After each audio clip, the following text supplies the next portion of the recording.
सुनावणी होत नाही, आचारसंहिता काही दिवसांमध्ये लागू शकते, यावर पहिली तुमची प्रतिक्रिया? असं जे खोटं नाटं झालं आहे ते कोर्टासमोर आणण्याचा आमची लढाई आहे आणि ती आम्ही लढतो आहोत. त्याच्यात सहकार्य किंवा कोर्टाचं काय चालू आहे त्याच्याबद्दल काही बोलण्यात पण नाही, पण आम्ही सत्य सामोरे आणण्याचा प्रयत्न करतो. अरविंद केजरीवाल यांनी मोहन भागवतांना एक पत्र लिहिलं आहे सर. त्यात त्यांनी असं म्हटलं की 17,000 कोटीचा आरोप तुम्ही केला आणि त्याच नेत्याला सरकारमध्ये सामावून घेतलं. दुःख होत नाही का? संघप्रमुखांना विचारणा केली. नाही, कसं झालं की अजित दादांनी ज्या दिवशी शपथविधी घेतला त्याच्या आधी 3 दिवस स्वतः प्रधानमंत्री बोलले 70,000 कोटीच्या घोटाळ्यामध्ये. आता भाजपची काय पॉलिसी असते ते आपल्याला काय माहीत नाही, आणि त्यामुळे हे प्रत्येक नेत्याला काय एंट्री दिली, कशाला दिली, ते भाजपला आणि त्या नेत्यांमधलं आतलं गुपित असतं. त्यामुळे त्याच्यावर आपण कशाला काय बोलावं. बदलापुरामध्ये भाजपने बॅनर लावलेले आहे, व्हिज्युअल आहे त्याच्यात, देवा भाऊचा न्याय, इकडे शिंदेची दुसरी पेपरमध्ये जाहिरात आहे, शिंदेशाही वगैरे वगैरे. हे काय प्रकार आहे बदलापूरच्या प्रकार? आणि कोर्ट झापतंय तिकडं, आणि कोर्टाने कपडे काढून टाकले सरकारचे. एक कोर्टाने एन्काउंटर, ह्याला एन्काउंटर म्हणतात का असे प्रश्न विचारले. किती अंतरावरनं गोळी मारली असा प्रश्न विचारला. तो इतका ताकदवान होता का, त्याच्यावरती त्याला ओव्हरपॉवर करता आलं नसतं का, म्हणजे त्याला ताब्यात घेता आलं नसतं का? कोर्टाने जेवढ्या शंका आहेत जनतेच्या मनात तेवढ्या सगळ्या विचारून घेतल्या. म्हणजे ह्यांच्या बॅनरवरती अक्षरशः कोर्टाने जे भाषा वापरून म्हणजे जे काय केलं हे, म्हणजे ह्या एन्काउंटर त्याला म्हणतात येत नाही, त्याचं क्रेडिट घेण्याचा प्रयत्न तो चालू आहे. एखाद्याला वाचवण्यासाठी केलेली ही कारवाई आहे, त्याला शिक्षा मिळायला पाहिजे होती आणि झालीही असती, पण त्याला ज्या पद्धतीने मारण्याचं काम पोलिसांनी केलं आहे त्याच्यातनं संशय निर्माण झाला की ह्यांना कोणाला तरी वाचवायचं. आणि ही पोस्टरबाजी म्हणजे हे रॉबिनहूड इमेज तयार करण्यासारखं आहे. अमित शहानी एक बैठक घेतली नागपूरमध्ये, त्यात ते असं म्हटले की आम्हाला शरद पवार उद्धव ठाकरेंनी काँग्रेसला रोखायचा, 42 जागांवर अडकू नका, 45 जागा जिंका, असं शहा म्हटले. 42 तिथल्या विदर्भातल्या विदर्भात 10 जरी आले तर त्यांचं नशीब आहे. त्यांना माहिती आहे किती विरोधी वारं वाहत आहे विदर्भात. एन्काउंटरच्या नावाखाली राजकीय पोळी भाजण्याचा प्रकार सुरू आहे असं वाटतंय. एन्काउंटर हे फक्त नावाला आहे. मला माहीत नाही संजय शिंदे नावाच्या अधिकाऱ्यांनी केलं आहे, त्या संजय शिंदेचा तपासामध्ये किती सहभाग होता, ते संजय शिंदे ह्या गुन्ह्याशी संबंधित होते की नाही, हे सगळंच संशयास्पद आहे.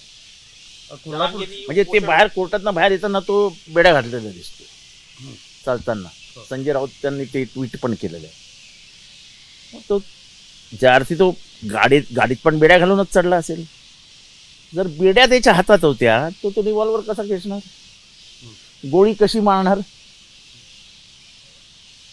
म्हणजे कुठेतरी लॉजिकल म्हणजे दुरान्वय हे संबंधच जुळत नाही ना. बेड्या घातलेला माणूस रिव्हॉल्वर काढतो, 2-3 गोळ्या मारतो, आणि ह्यांना म्हणजे ह्या गाडीत येत हे पण त्याच्या मांडीवर किंवा कुठेही गोळी मारू शकले असते. पॉइंट ब्लँक डोक्यावर कशी काय गोळी मारतात?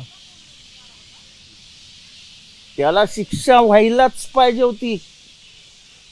त्या पोरी आमच्या पोरी आहेत, त्यांच्या आई आमच्या भगिनी आहेत, पण तेव्हा कोणी लक्ष दिलं नाही सरकारने. जेव्हा 13 तास त्या पोरीच्या आईला पोलीस स्टेशनला बसवून ठेवलं, जेव्हा कंप्लेंट उशिरा घेतली तेव्हा सरकारने लक्ष दिलं नाही. शाळेच्या व्यवस्थापनाला माहीत असून देखील शाळेचं व्यवस्थापन पोलीस स्टेशनला गेलं नाही, ह्याच्याबद्दल काही बोलायला सरकार बोललं नाही. अक्षय शिंदेला म्हणजे त्यांनी जे केले कृत्य ते भयंकर अमानवीय, त्याला शिक्षा मिळालीच पाहिजे, पण कोणाला तरी वाचवण्यासाठी म्हणून अक्षय शिंदेला मारणं हे मात्र काही पटत नाही. आणि हे 100% हे कोणाला तरी वाचवण्यासाठी केलं जातं आहे. कोल्हापूरचे शाहू हे उधारीचे दत्तक आहेत. अफजल खान जेव्हा चालून आला तेव्हा एक घाटगे त्याच्यासोबत गेला होता. त्याचा अनावरच उत्पत्तीतून ते दत्तक आलेत असं वादग्रस्त विधान हिंदू राष्ट्र सेनेचा धनंजय देसाईंनी केलेलं आहे. अशा विधानांना शून्य किंमत आहे महाराष्ट्रात. धनंजय देसाईसारख्या गुन्हेगार प्रवृत्तीच्या माणसाने केलेल्या विधानावरती मी काही बोलावं असं मला अजिबात वाटत. जरांगेंनी उपोषण मागे घेतलेलं आहे. मी बोलतो की जरांगेंनी उपोषण आता मागे घ्यावं, सरकारने त्याच्यात मध्यस्थी करावी, त्यांची तब्येत खालवलेली आहे आणि आपला राजकीय दुजाभाव बाजूला ठेवूया. आणि सरकारला मी विनंती करतो, एकनाथ शिंदेंना विनंती करतो, एकनाथ शिंदेंचे आणि जरांगेंचे चांगले संबंध आहेत. त्यांना वैयक्तिकरित्या विनवणी करून सगळ्या पक्षातल्या नेत्यांना एकत्र करून त्यांच्या जीवाचं काही होणार नाही याची काळजी आपण सगळ्यांनीच घेतली पाहिजे. आणि मी त्यांना या माध्यमातून विनंती करतो, जरांगे साहेब लढाई चालू आहे पण शेवटी आपला जीव महत्त्वाचा. भारतीय जनता पक्ष आता ज्यामध्ये लोकसभेत त्यांना अनुभव आला, अनेक वेगवेगळ्या पक्षांची त्यांनी लोकांना घेऊन त्यांना तिकीट दिलं आहे. आत्ता अमित शहा म्हणतात की आम्ही आयराम गैरामना तिकीट देणार नाही. आयराम गैरामना तिकीट देणार नाही, मग देणार कोणाला? आयराम गैराम देणार नाही ते पक्षात नाही आहेत पण सरकारमध्ये आहेत आयराम गैराम. अच्छा, त्यांच्या शब्दाला कुठल्या म्हणजे शब्दाचा अर्थच जुळत नाहीत, त्यांचे अर्थहीन झालंय सगळं. मग तुमच्या पक्षावरती अतिक्रमण करून आलेले जे बाहेरचे पक्ष आहेत आणि तुमच्या पक्षाचे तिथे जे स्थानिक कार्यकर्ते आहेत त्यांच्या मनाचा विचार करणार आहात का तुम्ही? आयराम गैराम वगैरे हे बोलायला ठीक होतं, पण तुमच्यातले अर्धे खासदार हे तर पूर्वीचे काँग्रेस आणि राष्ट्रवादीचेच आमदार आहेत. सर, कोर्टाने आज एक प्रश्न विचारला, ज्या माणसाला साधी बंदूक चालवता येत नाही त्या माणसाला सेफ्टी लॉक उघडून 3 गोळ्या झाडता येतात का, आणि त्यांनी कधी गोळीबारी केली असेल का? असं आहे की कोर्टाने माझ्या भाषेत सरकारचे कपडे काढले, पोलिसांचे कपडे काढून टाकले आणि दुसरीकडे हे पोस्टर लावतायत स्वतःची काय मिरवायला म्हणतात ना आपण, शेकी मिरवायला. हा कॉन्ट्रडिक्टरी आहे. न्यायालयाला जास्त समजतं आणि न्यायालयाने आज महाराष्ट्रासमोर सगळंच उघडं करून टाकलं. त्यांनी सांगितलं एन्काउंटर नाहीच आहे, त्याला एन्काउंटर म्हणताच येणार नाही. आणि त्यांनी विचारलं की मी पॉईंट ब्लँक रेंजवरनं गोळी झाडली का? पॉईंट ब्लँक म्हणजे अगदी जवळ नेऊन. तुम्ही एवढ्या जवळ होतात त्याच्या, तर त्याला उडी मारून कोणी तुम्ही 5-6 जण होतात ना आतमध्ये. आणि बेड्या घेतलेला माणूस, आता ते म्हणतील बेड्या नव्हता, आम्ही बेड्या काढून टाकल्या व्हॅनमध्ये. तो चढताना तर त्याच्या हातात बेड्या होत्या.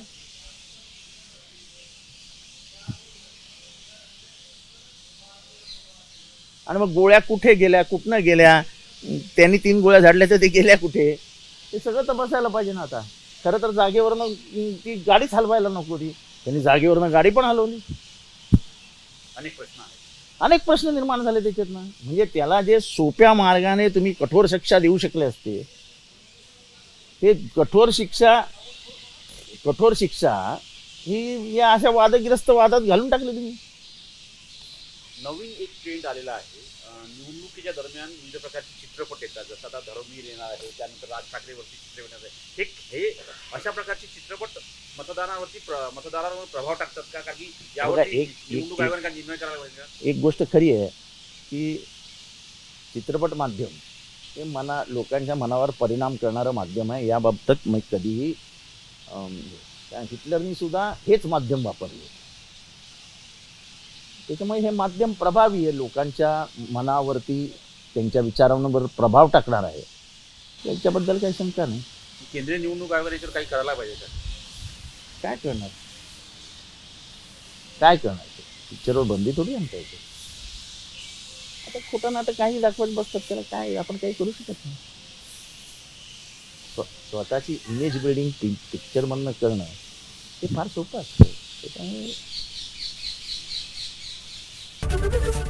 एबीपी माझा, उघडा डोळे बघा नीट.